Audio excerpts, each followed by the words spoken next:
Breaking news, prosecutors will have access to Tiger Woods' medical records from the day he was arrested on Jupiter Island. According to a newly filed order by a judge, prosecutors can see records from his hospital visit. Picture this: a quiet road on Jupiter Island, Florida, the kind of place where nothing ever seems to happen. It's late March, and the speed limit here is just 30 miles an hour. But tonight, that limit means nothing. A car is moving faster than it should. And in the driver's seat is a man the entire world thinks it knows. Tiger Woods. What happens next takes seconds, but the consequences will stretch on for months. His vehicle slams into the trailer of a truck. The impact is brutal enough to flip his car onto its side. Metal crunches. The truck alone takes about $5,000 in damage. And somehow, miraculously, nobody walks away seriously hurt. But walking away unscathed and walking away clean are two very different things. When officers arrive, something is off. Woods is showing signs of impairment. And when they search him, they find 2 prescription painkillers tucked in his pocket. Within minutes, one of the most decorated athletes in the history of sports is being placed under arrest, suspected of driving under the influence. Here's where the story takes its first real twist. Woods agrees to a breathalyzer. The result comes back completely clean. Not a trace of alcohol. For a moment, it almost seems like this could all blow over. But then comes the urine test. And Woods says no.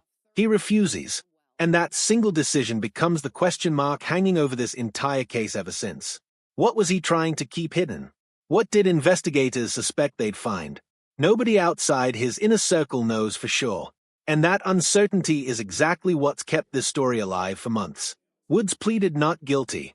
His legal team dug in, and what looked like it might fade into just another headline has instead grown into something far more complicated, far more revealing, and far from finished. Now, just when the public attention had started to cool, a new development lands that reignites everything.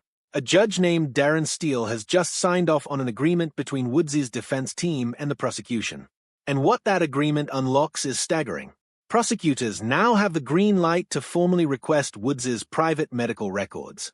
Not just any records, the ones from Cleveland Clinic Martin South Hospital, the very facility that treated him in the hours right after the crash. Think about what that means. Every note, every observation, every piece of documentation from the moment paramedics got their hands on him is now fair game for the people building a case against him. This is not a small procedural update. This is prosecutors reaching directly into the most private hours of Tiger Woods' life and pulling out whatever truth lies inside. But here's the part that makes this feel less like a single incident and more like a slow, deliberate unraveling. This isn't even the first time something like this has happened. Rewind to May. Quietly, without nearly as much noise, another agreement was struck. That one gave prosecutors access to Woods' prescription records from a pharmacy in Palm Beach. Records stretching from the very start of the year all the way to the night of the crash. Investigators didn't just want to know what happened that night. They wanted the entire paper trail. Every medication. Every prescription. Every possible piece of the puzzle leading up to March. So now, connect the dots. Pharmacy records. Hospital records. 2 separate windows into Woods' medical history, both handed over to the very people trying to determine whether he broke the law. This is not a case standing still. This is a case building, piece by piece, towards something. And yet, even with all of this unfolding, there are limits. Woods' attorney, Doug Duncan, made sure of that. These records aren't public. They are not floating around for anyone to see.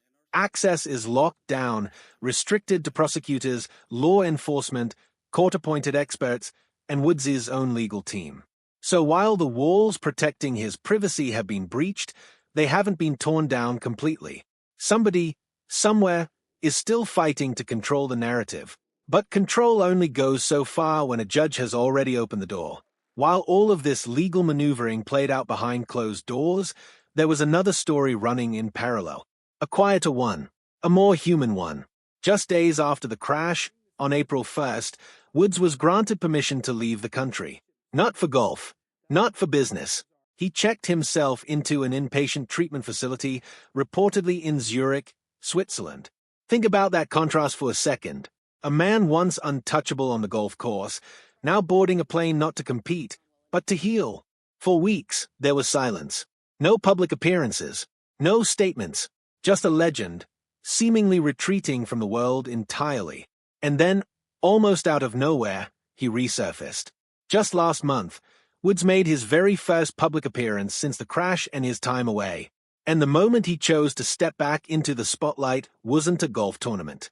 It was a PGA Tour press conference where he stood up and introduced the tour's brand new CEO, Brian Rowlap, to the golf world. It was brief. It was measured. But it mattered. Woods spoke about his role on the tour's future competition committee, calling it a privilege to help shape what comes next for the sport. In that short moment, something became clear. Even sidelined, even wrapped up in a legal battle, even carrying whatever weight comes with months of silence and treatment, Tiger Woods still commands influence over the game he shaped for more than 2 decades. So where does all of this leave us right now?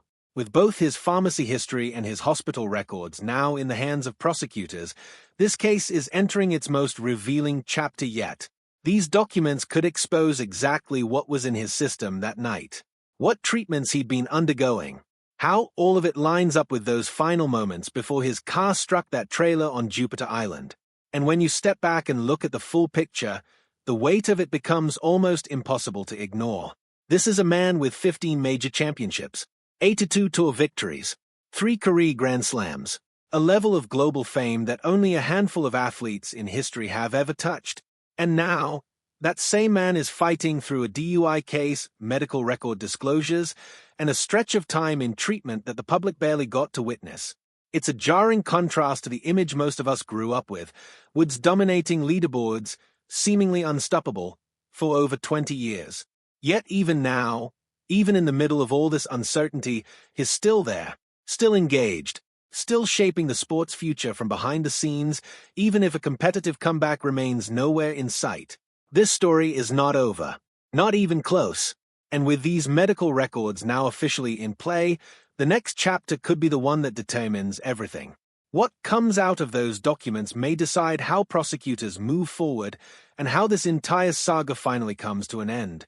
So stay close, because whatever comes next in Tiger Woods' legal battle, it's going to be big, and you're going to want to be here when it drops.